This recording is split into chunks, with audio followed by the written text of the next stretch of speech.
Mr. Sowunmi, this is not exactly a criticism of President Obasanjo. No, it's not. And I do not want it to be a criticism. Seem like that. It's we are looking at the relevance because, I mean, as Chamberlain rightly pointed out, another election year is already on the corner. And we're seeing these visits. The president has visited former head of state, IBB, and everybody's wondering, okay, can he really help you politically, even though he said, I'm going to visit my father, ask how he's doing. I won't say, yeah, well, we'll say that for the cameras. But do you think that these past leaders still hold political, do they still wield political clout?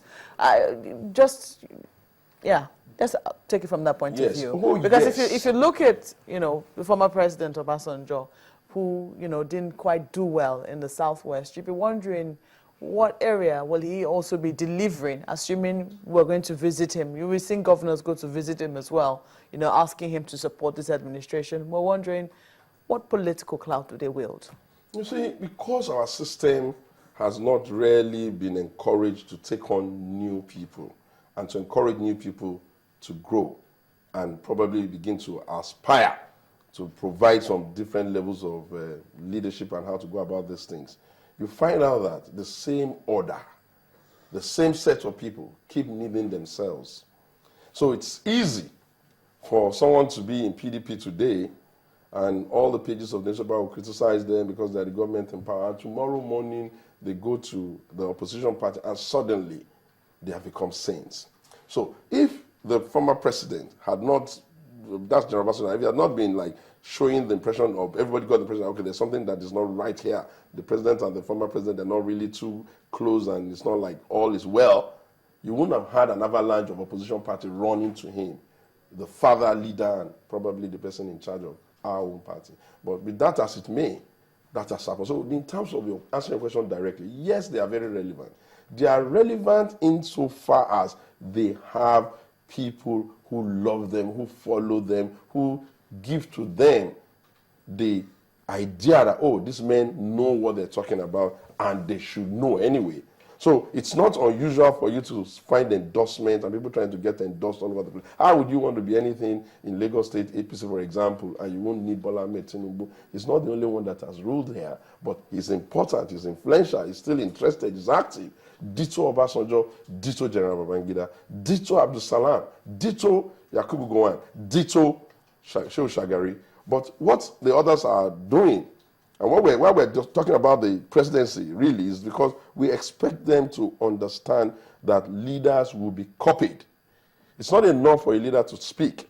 A leader must act in a manner knowing fully well that people who are watching, some of them will copy him. And now we will now become a nation of people where it's bad enough that we're one of the most critical set of peoples in the world.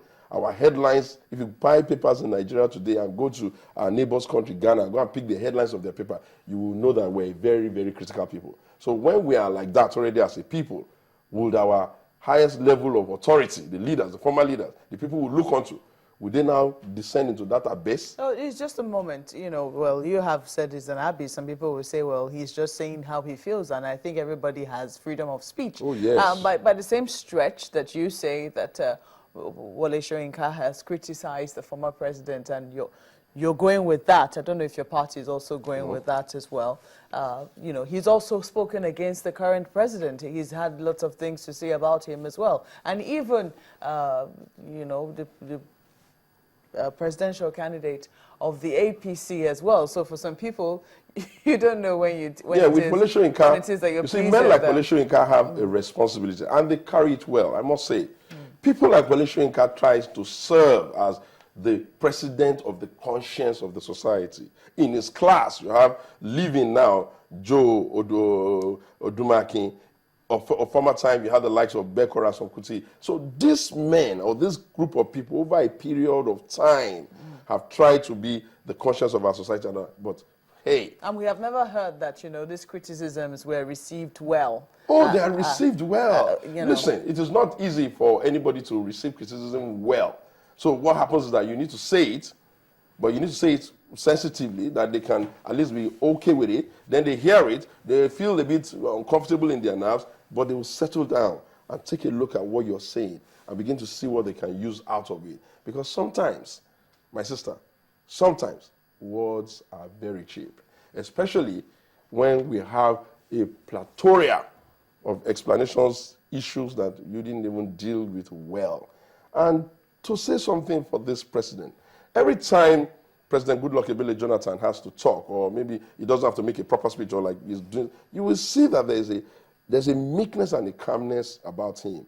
And that tells you that this is not a man who wakes up in the morning and thinks from his belly or going into a rage. Most of the time, he's very systemic. It may seem to those who are suffering from a higher dose of military hangover that it's not like a jackboot situation. But why should the president be jackboot? The president needs to be dignified. His choice of word has to be proper. His emotions has to be stable. And it has to be friendly and calm. Nobody needs a bully now. You know, some have said that some of these visits that political leaders make to former leaders in a way to seek their support. And some of them, if you get their support, you might as well be on a roller coaster ride. And then others think, well, if that's the case, does that mean that politicians don't pay enough or take the electorate that seriously in terms of if it's the electorate's votes that really bring them to power? Okay, maybe I better use another example that may make you see the point. If you want to be the president of Nigeria, and you go to the Redeemed Christian Church of God, and you go and get a visit with the General Overseer, the very reverend or very revered Enoch Adejare Adeboye. You're not going there because you think Adeboye is going to come and start telling everybody to go and vote for you. You're going there because you know he has a large retinue of followers, people who believe in him, people who probably idolize him, and that probably by association, you can get some of them to, he's our friend, the friend of our friend is our friend. That's what it's about. And with the former president, what you go to do there is even more than that. You know very well that this is a man who understands precisely the issue. And you go in there to see him, you go in and have some meetings privately, probably will be, Baba or Oga, look at this, what I'm feeling, you do your moaning and crying around him and he will just tell you. You want to hear from him, from his body language. Whether he's going to tell you, okay, don't worry, I'll try and speak to Mr. Lagbaja, I'll try and speak to Emmy, you have to do this, I'll do this for you, never mind, I'll try and... What if they lie to them? Will the person being lied to know? You see, it is only certain quality of men that get to the level of becoming former president and they elevate telling lies to operating principles of their lives. No, I mean, most people who get to that echelon have no need to lie. Maybe I should use the word. Lying for? Maybe I should use the word play politics with them. Well, politics, just like you rightly said, must be played. So whether he's going to play politics with him or he's not going to play politics with him, it is still normal and expected that he will go there. Why wouldn't he? And in any case, hey, if we have so many former leaders, and we have, over the years, all of us have gotten really used to calling Baba, because he's the only one we call Baba here. And when it starts to not be like a Baba, it is time to shop for another father. Well, the thing is, you don't know, I don't know if politicians would be happy that, we're saying that playing politics and lying are synonymous. No, but by no means. No, by no means. That was all he did. He said playing politics, and I just tried to tell him that will not likely be the No, I'm not a politician, so we're just asking innocently to find out. Oh, well, I don't know how this is, we don't know how this is going to pan out, but we can be sure that this is going to be the start of visits. And usually, I think that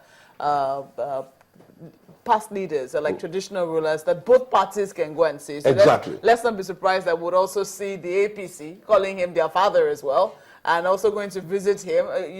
Do you think your party has a monopoly of fathership from the former leader? No. By all means, no. Look, these men are national assets.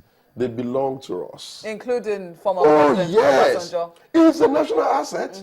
Obasanjo is, listen, except for the fact that Obasanjo is like a contradiction. There are too many things going on well that you have to be proud about him for.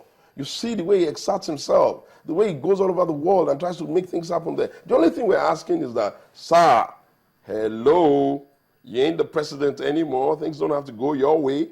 And can you go a little bit lower with the tone of voice? and stop being too critical, because you don't even have the moral standing to do so. That's all.